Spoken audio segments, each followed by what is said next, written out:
वसिष्ठाय श्रीरामकृष्णाय ते नमः।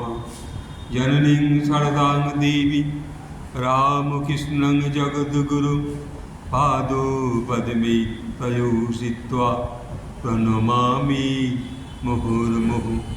ॐ नमो श्री ज्योतिराजाय विवेकानन्दसूरये सच्चिदसुखस्वरूपाय स्वामिने तापहरिणे। ॐ नमो शिवाय। ॐ नमो शिवाय। ॐ नमो शिवाय। আজকে এই শুভ সন্ধ্যায় বিবেকানন্দ সোসাইটির এই মঞ্চ থেকে আজ ঠাকুরকে স্মরণ করে, সারদা মাকে স্মরণ করে, স্বামীজিকে স্মরণ করে আজ আমরা শ্রবণ করব গীতা ভাবনা। এই গীতা ভাবনা মধ্য দিয়ে আমরা নিজেকে এক অধ্যাত্ম মহাশক্তির চরণে নিজেকে নিবেদন করতে পারি। যারা শ্রবণ করছেন তাদের মধ্যে এই অধ্যাত্ম শক্তি বোধ, মায়ের কৃপা, প্রভু ভগবান শ্রীকৃষ্ণের যে কৃপা তাদের অন্তরে প্রবেশ করছে, যারা শ্রবণ করছেন মন দিয়ে, প্রাণ দিয়ে। তারা এই রূপের মধ্যে স্বয়ং শ্রী ভগবান শ্রীকৃষ্ণকে দর্শন করতে পারছে। আমরা যদি আজ এই নিরাকার আলোর মধ্যে ভগবানকে দর্শন করতে চাই, তাহলে আমরা দর্শন করতে পারব অন্তর থেকে।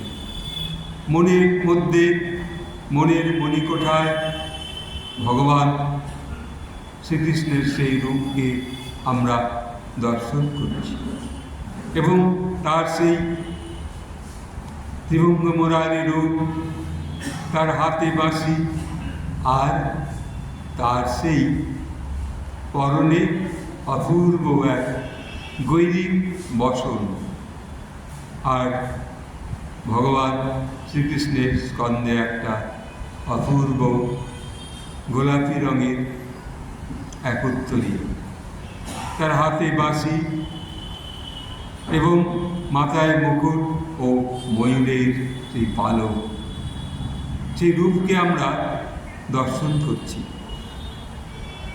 সেই রূপকে দর্শন করতে করতে আমাদের অন্তরে জাগরিত হচ্ছে স্বয়ং শ্রীকৃষ্ণের সেই ভাবনা। সেই শ্রীকৃষ্ণের ভাবনা, শ্রীমদ্ ভগবদ্ গীতার যে ভাবনা, সেই ভাবনা আজ আমরা শ্রবণ করছি। আর তাকে আমাদের জ্ঞান চক্ষুতে, আমাদের যে ত্রিনয়নের মধ্যে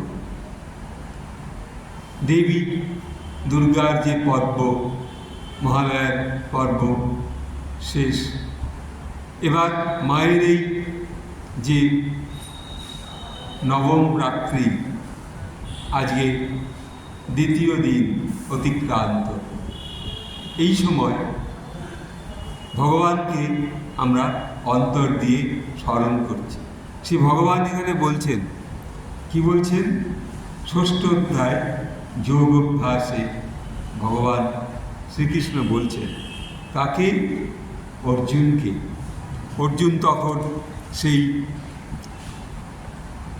যে ভাগবত সভায় তিনি এসে বলছেন, হে যোগী, শ্রবণ করো, কর্মফল ত্যাগী সন্ন্যাসী যোগী হন, নিরগ্নি নিষ্ক্রিয় যোগী সন্ন্যাসীও নন।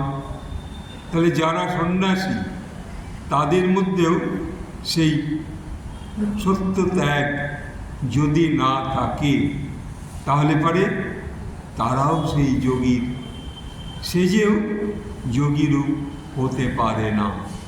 তাই বলছেন, কর্মত্যাগ ত্যাজি জনে সন্ন্যাসী জানিবে, ফল যে না ত্যাজি তারে যোগী না ভাবিবে।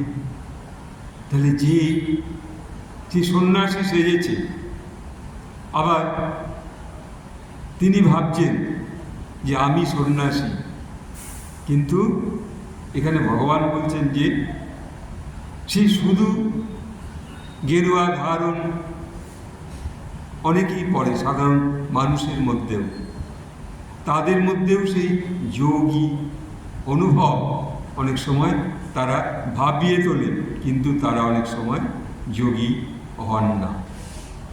যোগ অভিলাষী পক্ষে সন্তুষ্টির কারণ, যোগারূঢ় পক্ষে কর্ম ত্যাগী সাধন।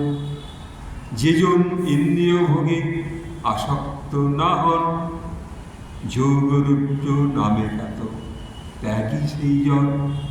তাহলে ইন্দ্রিয় ভোগে আসক্ত হলে হবে না,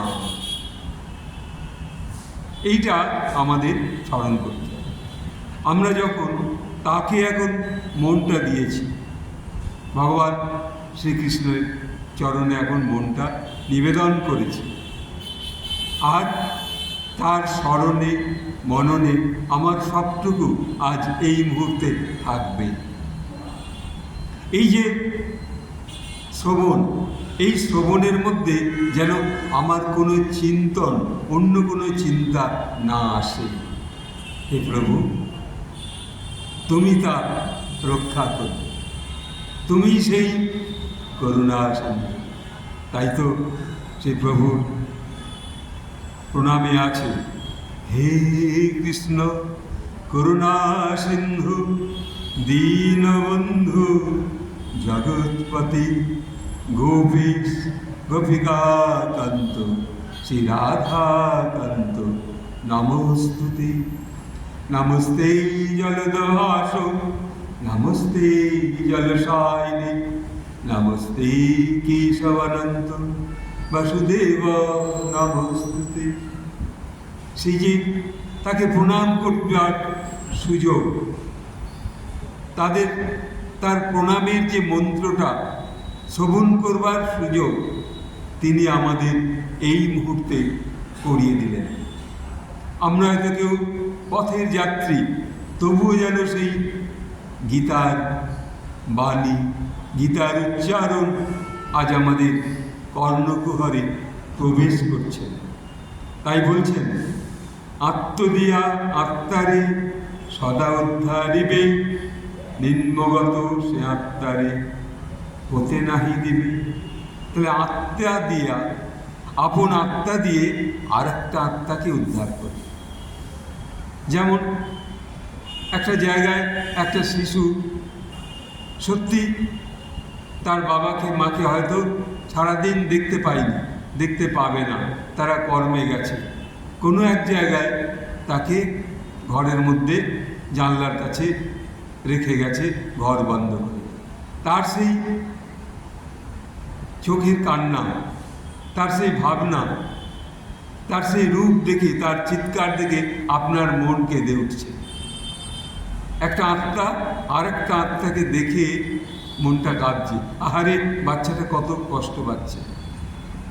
তার সেই চোখের জলে বুক ভরে যাচ্ছে, তাকে দেখে আপনার মায়া হচ্ছে, আহারে কতক্ষণ কাঁদবে, কতক্ষণ ওর বাবা মা ফিরে আসবে। কিন্তু আপনি যদি তার সম্মুখে একটু দাঁড়ান, যে বাবা কেন কাঁদছো, দেখো না এখনই তোমার মা বাবা এখনই চলে আসবে, এই যে কথাটি আপনি বলবেন, ওই বাচ্চাটিকে ক্রন্দন অবস্থায় দেখে বাচ্চাটা কিন্তু আপনার কথাটা তখন শুনবে, শুনে ভাববে এই বোধহয় আমার বাবা মার কেউ আত্মীয়, তাই আমাকে এত ভালো করে বলছে।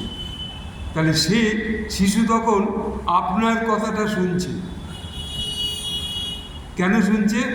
তার মন তখন কাঁদছে, আর সেই ক্রন্দনরত আত্মা তখন একটু থেমে গেল আপনার এই সুমধুর জিজ্ঞাসা দেখে। তাই বলছে ভগবান, আত্মা দিয়া আত্মারে সদা উদ্ধারিবে, নিম্নগত সে আত্মারে হতে নাহি দিবে। তাহলে কখনো নিজ আত্মাকে নিম্নগামী করবে না। অর্থাৎ শিশুটিকে বলা দরকার নেই, আবার কেউ হয়তো বলেও চলে যাচ্ছে, ওর বাবা ফেলে যায় কেন, কাঁদছে কাঁদুক, এগুলো বলতে নেই। হ্যাঁ, তাহলে সেই বাচ্চাটা মনের মধ্যে ওরা কিন্তু সব বুঝতে পারে, ঠিক ভগবান শ্রীগোপাল শ্রীকৃষ্ণের মতো শিশুরা সব বোঝে অন্তরে। তাই সেই ভগবানকে আমরা সদা সর্বদা প্রণাম করি। সেই যে করুণা সিন্ধু দীনবন্ধু, তিনিই সেই দীনবন্ধু। আজ এই যে ভাবনাগুলো নিয়ে যদি আমরা